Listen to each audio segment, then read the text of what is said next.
Lagyan natin ng masarap na twist ang pritong bangus.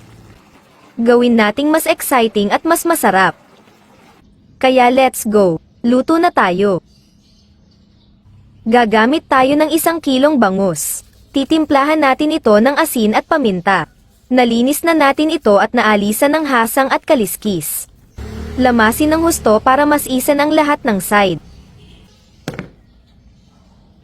Saka natin babalutin ng harina. Ito magpapa-crispy sa bangus. Makakatulong din ito na di masyadong mapitik ang pagpiprito. Ipagpag ang labis na harina. Then, magpainit ng mantika sa kawali. Iprito ang mga bangus hanggang maging golden brown. Tingnan ninyo, di masyado malakas ang pitik ng pagpiprito kaya di nakakatakot. Baliktaran lang natin para maprito din ang kabilang side.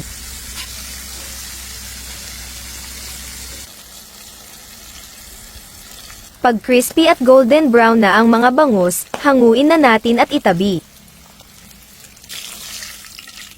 Then, magpapainit tayo ng kaunting mantika.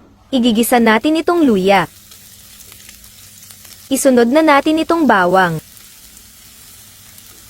At saka itong sibuyas. Maglalagay din tayo ng kamatis. Igisa natin ito hanggang sa medyo makrush na siya. Saka natin ilagay itong tausi or salted black beans. Alisin yung katas nito kasi sobrang alat nun. Tapos, timplahan natin ng asin at paminta. Lagyan ng tubig. At katas nitong pineapple tidbits. Hayaan muna natin itong kumulo. Pag kumukulo na, tikman natin. Maglagay ng kaunting toyo or patis pampalasa. Ilagay na rin itong bell pepper.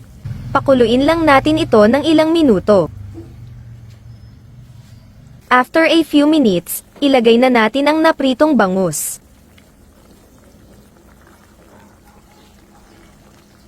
Baliktaran natin para malagyan din ng sauce ang kabilang side. Lastly, ilagay na natin itong pineapple tidbits. Mula saan ka pala nanonood ng video na ito? Comment down below para mas shoutout kita sa next video ko. Shoutout nga pala kina Gina Sarsuela ng Caloocan City, Elma Bayakal ng Bahrain, Sharon Pauta ng Biliran Island, Maribel Bernabe Abago, at Lilibeth Paitanen ng mga Star Senders.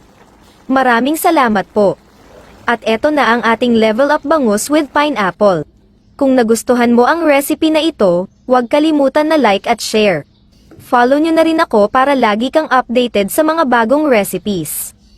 Thanks for watching.